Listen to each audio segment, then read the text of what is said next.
अब एक कोई अच्छा फिलामेंट से क्या क्या गुण होना चाहिए अब हम देखते हैं। देखो इसमें क्या क्या गुण होने चाहिए। सबसे अच्छा होगा उच्च प्रतिरोध में हाई रेजिस्टिविटी होनी चाहिए।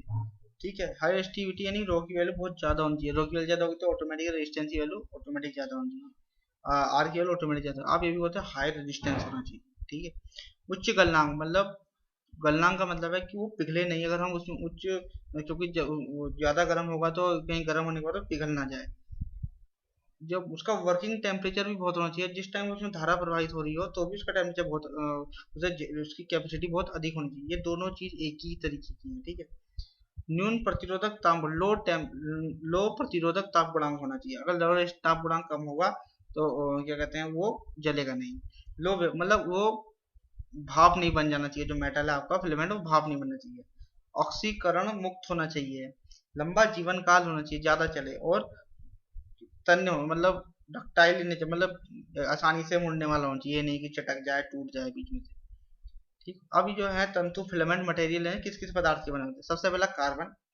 सीधा इसमें दो चीज याद रखनी चाहिए आपको, किस किस के बने होते हैं। कार्बन कितना टेम्परेचर झेल सकता है, 1800 डिग्री सेल्सियस तक का टेम्परेचर झेल सकता है। उसके बाद कार्बन हो गया। फिर आता है आपका कार्बन, उस इसका कितना टेम्परेचर है, 1800 डिग्री सेल्सियस। और ये कितनी ल्यूमेन प्रति, 3.5 ल्यूमेन प्रति वाट तक की ये क्या करते हैं, प्रकाश उत्पन्न कर सकता है। 1800 डिग्री सेल्सियस जो है इसका कि 1800 डिग्री सेल्सियस जो तापमान दिया गया है, इसका एक ये है कि ये इसका मैक्सिमम टेम्परेचर है, कार्यकारी टेम्परेचर नहीं है। ठीक है। कार्यकारी का टेम्परेचर ये हो सकता है कि 18 डिग्री सेल्सियस पे चल रहा है, या फिर 1600 पे वर्किंग पे ये बास बन जाए। ठीक है, या 1700 पे बन जाए। ये इसका मैक्सिमम टेम्परेचर है। ठीक। इससे क्या नुकसान है, जब बल्ब खराब होता है, वेपर इसके भाप उड़ते रहते हैं इसके अंदर, कार्बन धीरे धीरे जलता है तो वेपर होता रहता है, बल्ब के अंदर काला काला सा जम जाता है। तो अंदर काला होने से प्रकाश बाहर कम दिखता है, जिसके कारण बल्ब को करना यूज कम कर दिया। ओस्मिस ओस्मियम क्या होता है, इसका गलनांक 2650 डिग्री सेल्सियस होता है, जो कार्बन से अति कम है। कम नहीं है, ज्यादा है। ठीक है। परंतु कार्बन की तरह वाष्पित नहीं होता। पर ये क्या होता है, कार्बन की तरह वाष्पित नहीं होता है। ओस्मियम एक महंगा था दुर्लभ, कम, ये कम नहीं है। ठीक। ओस्मियम एक महंगा तथा दुर्लभ मटेरियल है। इसकी दक्षता लगभग 5 ल्यूमेन प्रति वाट होती है। ठीक है। अगला क्या है, टाउनटेलियम। ये क्या होता है, इसका गलनांक कार्बन की अपेक्षा गलनांक इसका क्या है, कम है। परंतु प्रतिरोधक ताप गुणांक ओस्मियम के समान ही धनात्मक है। इसलिए इसे निर्मित फिलामेंट लैंप की दक्षता 5 ल्यूमेन प्रति वाट है। टंगस्टन सबसे ज्यादा यूज होने वाला मटेरियल। लैंप के फिलामेंट हेतु टंगस्टन सबसे उपयुक्त धातु पदार्थ है। इसलिए आजकल इसका प्रयोग फिलामेंट के लिए सर्वाधिक होता है। तंतु निर्माण के लिए इसकी प्रमुख उपयोग विशेषता निम्नलिखित है। इसका गलनांक 3400 डिग्री सेल्सियस जो उच्च है। कार्बन के उच्चतम गलनांक 3500 डिग्री सेल्सियस है। ठीक है। देखो इसका ये 3400 डिग्री सेल्सियस क्या है, इसका कार्यकारी है, और इसका मैक्सिमम क्या है, 3500 डिग्री सेल्सियस। ठीक। इसका वाष्पीकरण नगण्य है, अर्थात ये कार्बन की तरह न्यून ताप पर वाष्पीकृत नहीं होता है। इसे कॉपर तथा सिल्वर धातुओं के साथ रासायनिक विधियों द्वारा मिलाकर अति सुचालक व आघातवर्धक बनाया जाता है। इसकी यांत्रिक सामर्थ्य अच्छी होती है, इसलिए इसका पतला तार भी सामान्य झटके सहन कर सकता है। इसका प्रतिरोध ताप गुणांक पॉजिटिव है यानी धनात्मक है, यानी कि पॉजिटिव धनात्मक या रेजिस्टेंस बढ़ता है तो टेम्परेचर भी बढ़ता है। ठीक है। इसलिए तापमान बढ़ाने पर कार्बन की तरह घटता नहीं है। इसका जो वैल्यू है अल्फा की याद रखेंगे, 0.0051 0.0051। इसके बाद टंगस्टन फिलामेंट लैंप को निर्वात माध्यम में लगभग 2400 डिग्री सेल्सियस पर प्रयोग किया जा सकता है, और इस तापमान पर इसकी दक्षता 8 से 10 ल्यूमेन प्रति वाट होती है, जो अपेक्षाकृत उच्च है। तो आपको इसमें तीन चीजें क्या याद रखनी है, टेम्परेचर कितना ल्यूमेन है और कितना इसका डिग्री सेल्सियस है। कार्यकारी तापमान कितना है इसका 3400, और कितने पे ये कम से कम 2400 डिग्री सेल्सियस पर 8 से 10 ल्यूमेन प्रति वाट देता है। तंतुओं के प्रकार, कितने टाइप के तंतु होते हैं। एक होता है सिंगल वायर, सिंगल में केवल एक सिंगल तार होगी। ठीक है, ऐसे सीधी तार। एक ही कुंडली मतलब सिंगल कुंडली होगी, उसमें सिर्फ जैसे इंडक्टर होता है, ठीक है, ये सिंगल कुंडली होगी। ठीक। इनका उपयोग 25 सिंगल कुंडली का इनका उपयोग 25 वाट तक के निर्वात लैंपों में होता है। इनका उपयोग 300 वाट से लेकर 1000 वाट तक के लैंपों में करते हैं। इनकी दक्षता 9 ल्यूमेन प्रति वाट से लेकर 11 ल्यूमेन प्रति वाट तक बढ़ जाती है, इसलिए इन्हें बड़े साइज के लैंपों में उपयोग करते हैं। ठीक, इनके को डायग्राम में दिखाए गए हैं, देखो। ठीक है, आपने कौन सा वाला देखा अधिकतर? ये वाला देखा है। ठीक, कुंडली क्या कहते हैं, ये कहाँ देखा आपने? देखा कहीं? दूसरा क्या है, इनका उपयोग, इनके कमेंट बताइए आपने कहाँ कहाँ देखे। इनका उपयोग 25 वाट से लेकर 300 वाट तक की गैस भरे हुए लैंपों में होता है। इन तंतुओं में ताप हानि कम होती है, इसलिए इन्हें तंतु लैंप की दक्षता 11 ल्यूमेन प्रति वाट से लेकर 13 ल्यूमेन प्रति वाट तक बढ़ जाती है। अन्य तंतु की अपेक्षा ये कम जगह घेरते हैं, इसलिए इनकी तथा रिज्यू तार तंतु की लंबाई का अनुपात कितना होता है? 1:25 होता है। इसलिए इनकी तथा रिज्यू तार के तंतु की लंबाई का अनुपात 25 होता है। अगर वो कह लो 1 सेंटीमीटर है तो उससे 25 गुना ज्यादा होगी। समझे बात को? अगर वो 1 है तो वो जो कुंडली की वाली हो 25 सेंटीमीटर का होगा, इतना अंतर आ जाता है दोनों में। तो ऑटोमेटिक बात है कि उनकी ल्यूमेन प्रति वाट क्षमता बढ़ जाएगी। देखो, आपको ये रिलेशन याद करने की कोई जरूरत नहीं है, इसमें सिर्फ आपको ये याद रखना है, फॉर्मूला याद रखना है। डेरिवेशन को भी याद करने की कोई जरूरत नहीं है, इसमें आपको बस ये चीज याद रखनी है, क्योंकि आपके एमसीक्यू क्वेश्चन होंगे। आपको ये याद रखना है, ये जो अभिलक्षण है क्या क्या होता है, ये याद रखना है आपको। धारा जो है, करंट, तंतु के अंदर फ्लोइंग करंट जो है तार के व्यास का 3/2 होता है। तार के व्यास की पावर का 3 मतलब धारा जो है व्यास की पावर 3/2 होती है। ठीक है, बस आपको ये याद रखना है। कुछ अभिलक्षण है जो डायरेक्ट सीधा क्वेश्चन पेपर में पूछ लेता है, जैसे ये आपके एमसीक्यू में बहुत पूछा जाएगा, ये वाला भी बहुत पूछा जाएगा। धारा डायरेक्टली प्रोपोर्शनल टू व्यास यानी उसका डायमीटर का 3 की पावर 2। ठीक, तंतुओं के विमा तंतु तक की विमा संबंध क्या? सामान्य ताप तथा समान दक्षता पर एक ही पदार्थ के दो तंतुओं की धारा तथा व्यासों में संबंध I1/I2 = D1/D2 की पावर D1 क्या है? क्यूब, यही है। यहाँ पे स्क्वायर, व्यास का स्क्वायर कर दो, इधर भी दोनों तरफ स्क्वायर कर दोगे तो ये कट जाएगा ऑटोमेटिक। ठीक है, जैसे ये क्या लिखा है, धारा करंट लिखिए, करंट आई, यहाँ भी स्क्वायर कर दो। और ये क्या लिखा है, डायमीटर, यहाँ भी स्क्वायर कर दो। यहाँ स्क्वायर करोगे इसका तो ये क्या होगा, 3/2 गड़बड़ हो गया। ठीक है,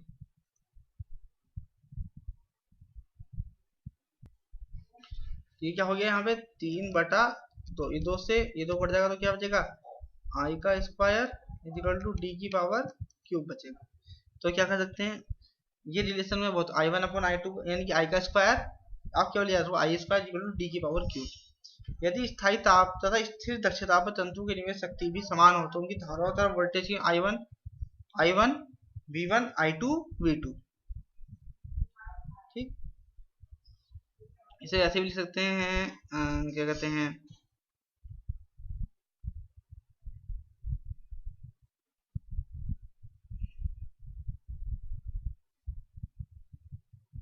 ऐसे भी लिख सकते हैं,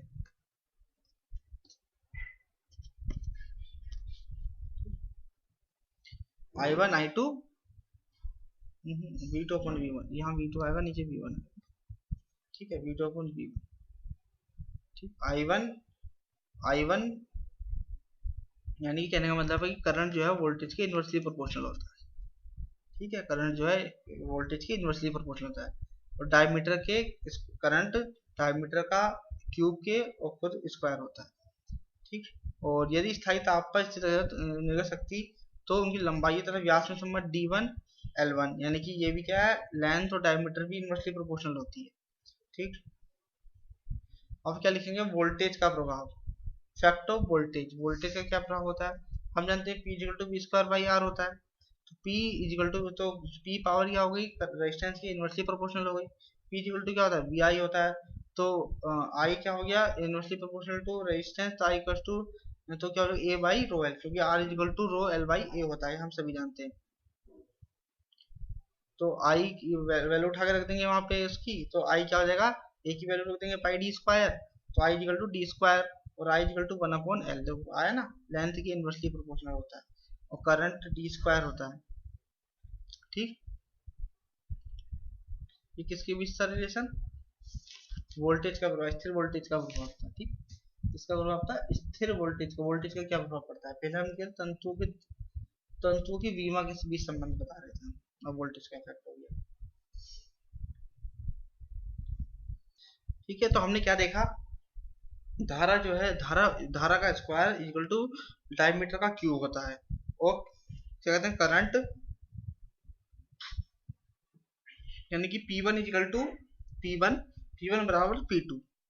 ठीक, यानी कि करंट और वोल्टेज में इन्वर्सली रिलेशन होता है, इसमें करंट और बल्ब में करंट और वोल्टेज का इन्वर्सली रिलेशन होता है। दूसरा, डायमीटर और लेंथ का भी इन्वर्सली प्रोपोर्शनल होता है, डायमीटर और लेंथ का, किसकी, तार की। स्थायी ताप पर स्थिर दक्षता पर तंतु पर निर्गत शक्ति समान हो तब, जब पावर समान हो, जब क्या हो, पावर समान हो। उसके बाद आता है स्थिर वोल्टेज के प्रभाव में हमने क्या देखा, स्थिर वोल्टेज के प्रभाव में जो करंट है वो लेंथ के इन्वर्सली प्रोपोर्शनल होता है। तंतु धारा जो होती है लंबाई के इन्वर्सली प्रोपोर्शनल होती है। इससे क्या पता चलता है हमें, ये वाली लाइन आप अच्छी तरह पढ़िए सभी लोग, यह इससे स्पष्ट है, उच्च दक्षता वाले लैंपों का प्रतिरोध कम, उच्च दक्षता वाले, इससे क्या होगा, उच्च की ज्यादा दक्षता होगी तो हम लोग खूब प्रकाश देंगे, उनका प्रतिरोध कम होगा, क्योंकि प्रतिरोध कम होगा तभी तो ज्यादा से ज्यादा करंट फ्लो होगा, ज्यादा से ज्यादा करंट फ्लो होगा तो ज्यादा से ज्यादा प्रकाश उत्पन्न करेंगे। तथा धारा अधिक होती है, जैसे धारा अधिक होती है, जैसे कि जो हमने पीछे फॉर्मूले देखे उनमें दिखा है। कुछ तंतु, उनका तंतु मोटा तथा छोटा होता है। तंतु मोटा होगा, तंतु अगर ये बताओ, अगर धारा प्रभावित ज्यादा होगी तो उनका तंतु क्या होगा, मोटा होगा, नहीं तो पतला होगा तो जल जाएगा, पतला होगा तो जल जाएगा। ये हमें किस बात से पता चलता है, आई स्क्वायर इक्वल टू डायमीटर का क्यूब। अगर करंट ज्यादा है, अगर हमें करंट ज्यादा है तो देखो इधर स्क्वायर हो रहा है तो उधर क्यूब हो रहा है। अगर मान ला करंट 2 एम्पियर है तो कितना हो गया, 4 एम्पियर का करंट हो गया, तो डायमीटर कितना चाहिए हमें, डायमीटर अगर हम जैसे माना एक क्या कहते हैं, चलो एक एम का है तो 1 mm के 2 एम्पियर करंट से 1 mm का काम चल जाएगा। अगर 2 mm का तो 2 4 6 गुना चाहिए उससे ज्यादा, ठीक है, यानी उसी क्यूब में चाहिए। अगर करंट 2 एम्पियर है तो उसका स्क्वायर है तो उधर सीधा क्यूब हो रहा है। ठीक, परिवर्तनीय वोल्टेज का प्रभाव क्या है, वोल्टेज को बढ़ाने से तंतु में विद्युत धारा बढ़ती है, वोल्टेज को बढ़ाने से तंतु में विद्युत धारा बढ़ती है, वोल्टेज को बढ़ाने से तंतु का तापमान बढ़ता है, वोल्टेज को बढ़ाने से तंतु का तापमान बढ़ता है, सही बात है। वोल्टेज को बढ़ाने से लैंप की प्रदीप्त क्षमता भी बढ़ती है, वोल्टेज बढ़ाने से लैंप में निर्गत वाट क्षमता भी बढ़ती है, वोल्टेज को बढ़ाने से लैंप की दक्षता बढ़ती है, वोल्टेज को बढ़ाने से लैंप का जीवन काल बढ़ता है। अगर वोल्टेज में फ्लक्चुएशन होता रहेगा तो वो क्या करेगा, बर्न जल जाएगा जल्दी। ठीक है, आधुनिक सभी प्रकाशित तंतु की संरचना लगभग 1000 घंटे की होती है, जिनका जीवन काल ये याद कर लेना 1000। अब है तंतु की क्षमता तक कार्यकारी तापमान में संबंध। उच्च दक्षता वाले लैंपों का कार्यकारी तापमान उच्च होता है, उच्च दक्षता वाले लैंपों का कार्यकारी तापमान उच्च होता है, इसलिए वोल्टेज को बढ़ाने से लैंपों का कार्यकारी तापमान भी बढ़ता है। उच्च क्षमता वाले लैंपों का कार्यकारी तापमान उच्च होता है, उच्च क्षमता वाले लैंपों का कार्यकारी तापमान क्या होता है, उच्च होता है। जो उच्च क्षमता वाले लैंप है उनका वर्किंग, देखो कार्यकारी तापमान होता है, एक होता है मैक्सिमम टेम्परेचर, मैक्सिमम टेम्परेचर ज्यादा होता है और कार्यकारी तापमान कम होता है, चीज में डिफरेंस रखना। ठीक है, जैसे मैंने बताया 3500 और क्या कहते हैं 3400 पे उसकी ल्यूमिनस वाट क्षमता इतनी है और 2400 पे इतनी है, ये पूछ लेता है पेपर में। इसलिए वोल्टेज को बढ़ाने से लैंप का कार्यकारी तापमान भी बढ़ जाता है। ठीक, अब क्या कहेंगे, तंतु की क्षमता से दक्षता में संबंध।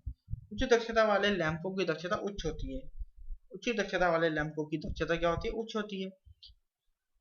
लैंप क्षमता बढ़ाने से लैंप की दक्षता भी बढ़ती है, क्योंकि उच्च क्षमता की गैस लैंपों में प्रतिशत तापमानियां कम होती हैं और न्यून क्षमता गैस लैंपों में प्रतिशत हानियां अधिक होती हैं। इसे ऐसे समझिए, ये है कि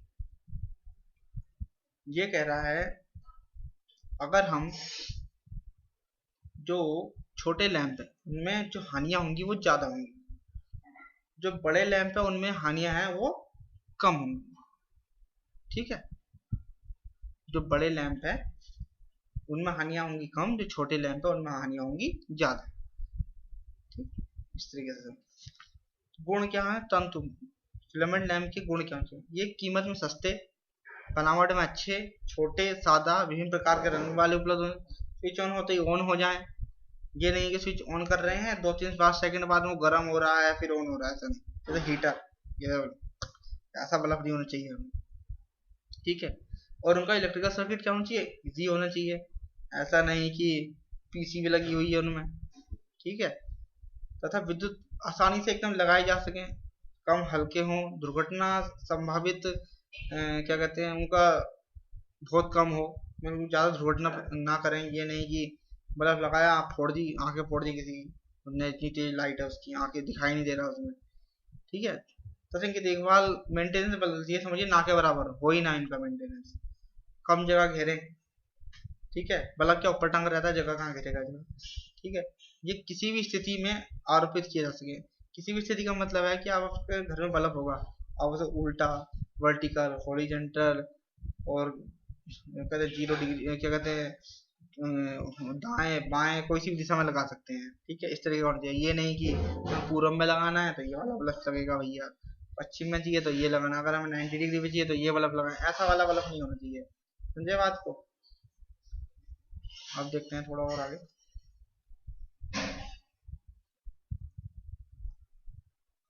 तंतुओं के अनुप्रयोग, अनुप्रयोग देख लेते हैं हम इनके क्या है, क्या क्या अनुप्रयोग है। ये लगभग सभी प्रकार से योजना में यूज किए जाते हैं, मतलब जितने भी बल्ब होंगे आपको, चाहे ट्यूब लाइट हो, सोडियम लैंप हो, नियोन लैंप हो, हाई प्रेशर के बाद मर्करी वेपर लैंप हो, कोई सा भी लैंप हो, अधिकतर आपको सभी में क्या दिखेगा, एक तंतु यानी कि फिलामेंट दिखेगा। क्या वो छोटा हो या बड़ा हो, पर आपको एक फिलामेंट मिलेगा, ठीक। दूसरा, ये विकिरण ताप के लिए विकिरण भट्टियों में भी उपयोग किए जाते हैं। कहने का मतलब ये है कि जो आपने हीटर देखा है ना, उसमें भी एक फिलामेंट ही होता है एक तरीके का, पर वो बड़ा था मोटे डायमीटर का। सजावटी प्रकाश के लिए रंगीन लैंप का उपयोग किया जाता है। ये रंगीन लैंपों का उपयोग किया जाता है, पर तंतु रंगीन नहीं होता है, ठीक है। उनसे उनको उनमें कुछ परिवर्तन करके, यानी उनमें कुछ कोटिंग करके, फास्फोरस या कांच की सतह पर कोटिंग करके उनके प्रकाश में परिवर्तन किया जाता है, जबकि फिलामेंट में किसी तरीके का कोई रंगीन फिलामेंट नहीं होता है, ठीक है। जिस तरीके से आपको कोई नॉर्मल फिलामेंट ग्लो करता है, उसी तरीके से अन्य फिलामेंट भी ग्लो करते हैं, पर शर्त यह है कि उन पर किसी तरीके की कोटिंग ना की गई। संकेत के लिए रंगीन लैंप का चयन किया जाता है। संकेत के लिए रंगीन लैंपों का चयन, यानी कि जैसे आपने देखा होगा कहीं पे जो क्या कहते हैं, जैसे जो जैसे दिवाली की लाइटें होती हैं, लड़ियाँ लगाते हैं, ये क्या है, पर ये नियॉन लैंप नहीं होते हैं, ठीक है। ये नियॉन लैंप बहुत ज़्यादा चमकता है, जैसे तो आपने देखा होगा कहीं पे होटल वोटलों के नाम लिखने हैं, कॉलेजों का नाम लिखना है एलईडी वेलीडी से, तो उनमें नियॉन लैंप यूज किए जाते हैं अधिकतर, ठीक है। और अगला देखते हैं हम, कार्बन फिलामेंट लैंप आपको कहाँ देखते हैं, अगले लेक्चर में देखते हैं। अभी आप क्या करेंगे, जो उसमें चीज समझ नहीं आई है ना, वो आप क्या कहते हैं कमेंट में क्वेश्चन के आंसर लिख, क्वेश्चन जो समझ नहीं आया वो कमेंट में लिख सकते हैं कि ये समझ नहीं आया हमें। दूसरा आप ये कर सकते हैं कि व्हाट्सएप पे मुझे मैसेज करके वो चीज़ पूछ सकते हैं, ठीक है।